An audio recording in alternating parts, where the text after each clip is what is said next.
You're listening to A Chapter a Day, a daily podcast. The Bible comes alive as we read a chapter out loud each day. Hello, everyone. It's time for a chapter a day, and today, January 2nd of 2024, we are reading Genesis chapter 2. Here's what it says. Thus the heavens and the earth were completed in all their vast array. By the seventh day, God had finished the work he had been doing. So on the seventh day, he rested from all his work. Then God blessed the seventh day and made it holy, because on it he rested from all the work of creating that he had done.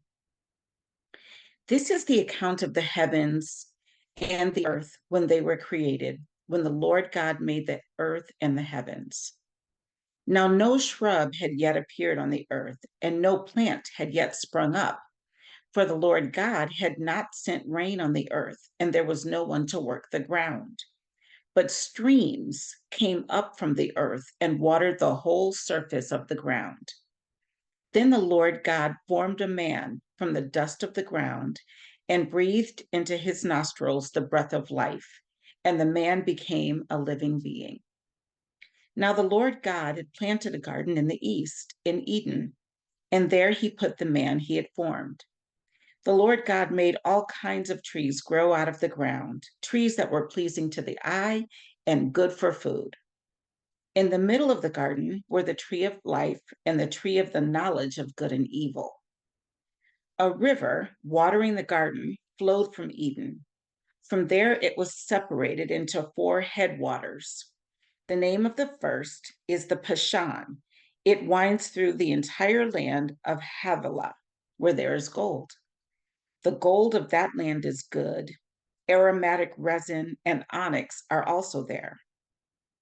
The name of the second river is the Gihon or Gihon. It winds through the entire land of Cush.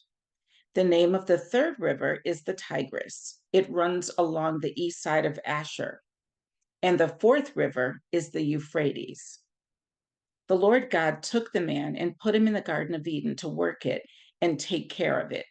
And the Lord God commanded the man, "You are free to eat from any tree in the garden, but you must not eat from the tree of the knowledge of good and evil, for when you eat from it, you will certainly die."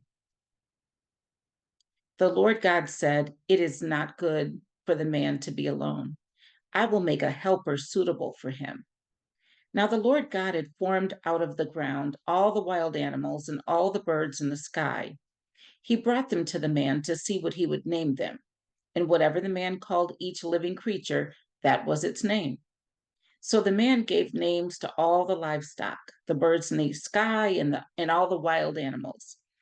But for Adam, no suitable helper was found. So the Lord God caused the man to fall into a deep sleep.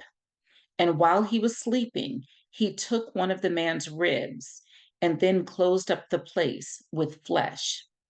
Then the Lord God made a woman from the rib he had taken out of the man, and he brought her to the man. The man said, "This is now bone of my bones and flesh of my flesh. She shall be called woman, for she was taken out of man." That is why a man leaves his father and mother and is united to his wife, and they become one flesh. Adam and his wife were both naked, and they felt no shame. That was Genesis chapter 2. I'll see you tomorrow for a chapter a day. Have a good night, everybody.